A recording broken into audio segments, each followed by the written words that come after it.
Okay, due diligence. This is one of the most ridiculously boring parts of an M&A transaction, and unfortunately for the seller, it is legitimately the most torturous process you can possibly go through. How do you make it better? Well, let's first of all define what the due diligence process is. Here's how a transaction works.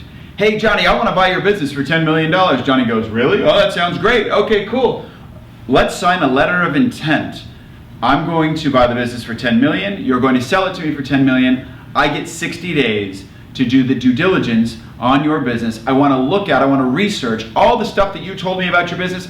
I just want to make sure it's true. That's what due diligence is. And what they're going to go into is everything from insurance policies to leases to contracts to your accounting files to your corporate documents. All of this stuff they're going to go through, if they're a good buyer, with a microscope. So how do you make sure this is as painless as process as possible? It's very simple. Keep it organized.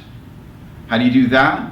Through an accurate accounting system. Because a good accounting system is one that keeps all the books and records in a digital format, in a very organized form, that has a calendar of events. So for example, on your corporate document, something almost nobody does, you need to have minutes every single year. You need to update and look at your articles of organization if you're an LLC or your other corporate documents and make sure your cap tables are up to speed, that you know who in fact owns the business and what their ownership rights might be.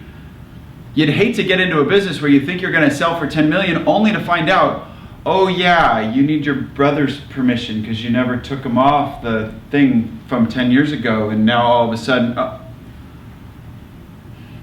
So much for the $10 million. Organization is the key to making this due diligence process as painless as possible. Worse, a lot of buyers will use the due diligence process to take your eye off the ball, because what happens when you have to do all this stuff and all of a sudden you're not looking at sales, you're not focusing on execution, profits go down. Then what happens to the value of the business? It goes down too. So make sure you're organized as a part of your daily, weekly, monthly processes, and it will make the due diligence process much easier, and in fact it will enhance the value of the business by increasing the predictability, safety, and security of your organization.